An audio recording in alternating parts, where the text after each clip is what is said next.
राजधानी दिल्ली के पोर्सकोनी इलाके का एक जगह है। एक घर के एक दीवार के पीछे हर दिन एक बच्ची की सिसक सिसक कर रोने की आवाजें आ रही थी।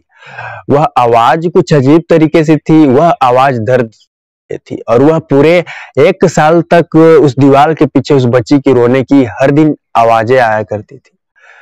मुझे छोड़ दीजिए अंकल, मुझे छोड़ दीजिए आंटी, उस परिवार के सामने वह बच्ची कहती जब उसके साथ गलत होता। लेकिन उस परिवार को जरा भी इस बात से फर्क नहीं पड़ रहा था। वह बच्ची बचाव में अपने आप को कहती कि मैं आपकी बेटी समान हूँ, बेटी की उम्र की हूँ और मुझे यहाँ से छोड़ दो, मुझे यहाँ से जाने दो। लेकिन वह परिवार एक ऐसा था दोस्तों, बच्ची को लाया था। वह बच्ची कहती थी जब उसके साथ गलत होता था ना, तो वो कहती थी मुझे छोड़ दीजिए आंटी और मुझे छोड़ दीजिए अंकल। हालांकि अंकल को वो मामा भी कहती थी। मामा मतलब समझ रहे हैं ना कैसा रिश्ता रहा होगा, कैसे विश्वास रहा होगा उस बच्ची को, उस हैवान पर।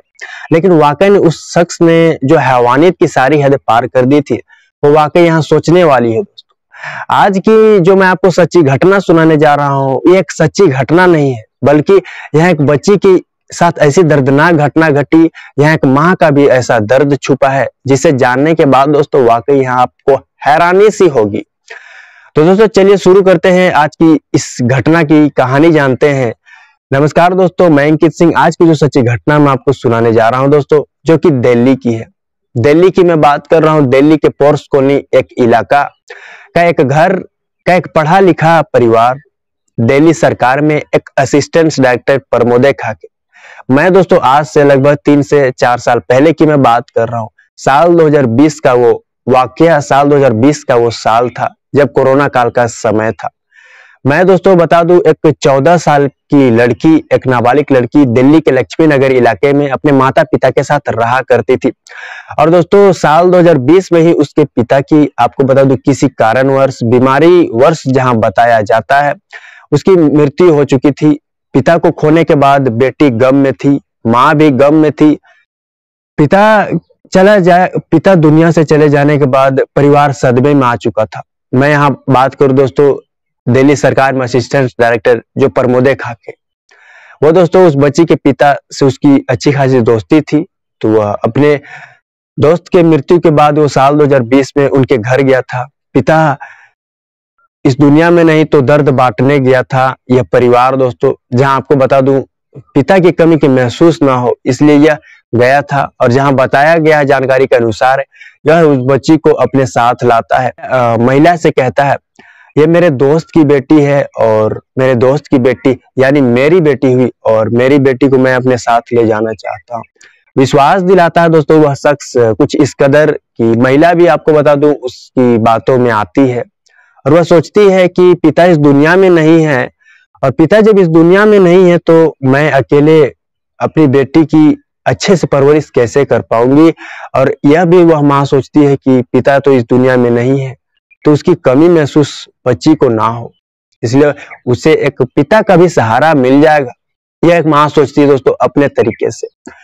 जहां बता दूं विश्वास करके उस माँ ने अपनी बच्ची को भेज देती है दोस्तों। आपको बता दूं साल 2020 का वाकया था। आपको बता दूं जनवरी का वो महीना था दोस्तों, साल 2021, जब वो बच्ची शख्स के साथ अपने उसके घर के लिए पहुंचती है। घर पहुंची दोस्तों, बच्ची रहने लगी अच्छे से, समय बीतने लगे। बच्ची को पढ़ने का शौक था तो परिवार ने उसे स्कूल में एडमिशन भी करवा दिया। समय बीत रहे थे, जैसे जैसे समय बीत रहे थे, आपको बता दूं बच्ची का बाद में आगे चलकर उसका पढ़ाना लिखाना भी बंद करा दिया उस परिवार ने। और जो प्रमोदय खाके जो दोस्तों वो शख्स था, उस बच्ची पर कहीं न कहीं बुरी नजर डालता था। और वह एक ऐसा परिवार था दोस्तों, जहां आपको बता दूं वो साल 2021 का साल था जब लड़की के साथ हैवानियत कर रहा था वो शख्स। साल 2021 से उस लड़की के साथ घर लाने के ठीक महीने 2 महीने बाद वह शख्स बच्ची के साथ गलत करता था। हर दिन वह शख्स लड़की के साथ रेप करता था, हैवानियत करता था। और इतना ही नहीं दोस्तों, मैं यहाँ बता दूं उस प्रमोदय खाके की पत्नी जो थी दोस्तों, वह यहाँ अपने पति से भी कहीं न कहीं आगे निकल जाती है।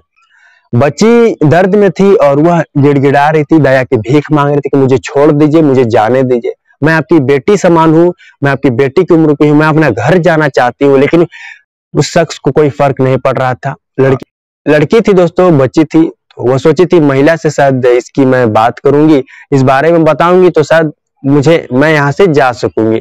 तो दोस्तों जब बच्ची ने पहली बार उस महिला से यह बात कहनी चाहिए, तो महिला दोस्तों यहाँ मैं बता दूं अपने पति से भी यहाँ आगे निकल जाती है। वह लड़की को दोस्तों आपको बता दूं, लड़की के साथ जब रेप होता था उससे पहले पिल्स खिला देती थी, दवाइयां खिला देती थी ताकि लड़की प्रेग्नेंट ना हो जाए।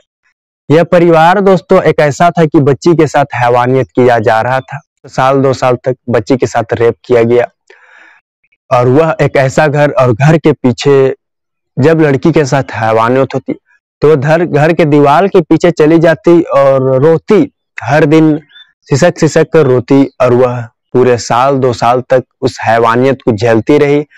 और आखिरकार दोस्तों साल 2023 का वो साल था जब किसी तरह पुलिस को जानकारी मिली उस शख्स के बारे में, उस परिवार के बारे में, और पता चला दोस्तों कि बच्ची उस परिवार में साल 2 साल से है और उसके साथ हैवानियत की जा रही थी। पुलिस की टीम दोस्तों छापे मारी प्रमोदे खाके के घर पे, और जिसके बाद बच्ची को भी जहां बरामद किया गया। जब बच्ची से दोस्तों पुलिस की टीम पूछताछ कर रही थी, तो मैं यहाँ बता दूं, बच्ची जो है उसे डराया गया था, धमकाया गया था कि तुम्हें कुछ नहीं बताना है। हालांकि बच्ची ने शुरुआती दौर में तो कुछ नहीं बताया, लेकिन पुलिस की पूछताछ में पुलिस ने जब पूछा दोस्तों, तो आखिरकार बच्ची ने अपना कहानी अपनी बता दी कि उसके साथ क्या क्या बीता, उसके साथ क्या हुआ, क्या परिवार ने किया, सारी बातें पुलिस की टीम के सामने उसने रख दी। तब दोस्तों आपको बता दो पुलिस की टीम और एक्शन में आ गई, और जिसके बाद एक्शन से काम किया था, और साल 2023 में दोस्तों शख्स को और पत्नी को दोस्तों हिरासत में लिया था। और दोस्तों जिसके बाद जेल में यह परिवार गया था, और जेल में आज तक यह परिवार बंद है। इस सच्ची कहानी में, सच्ची घटना में दोस्तों अभी के लिए इतना ही। फिर नए वीडियो पर मुलाकात हुई अगली सच्ची घटना के साथ। दोस्तों अभी के लिए इतना ही। जय हिंद, जय भारत।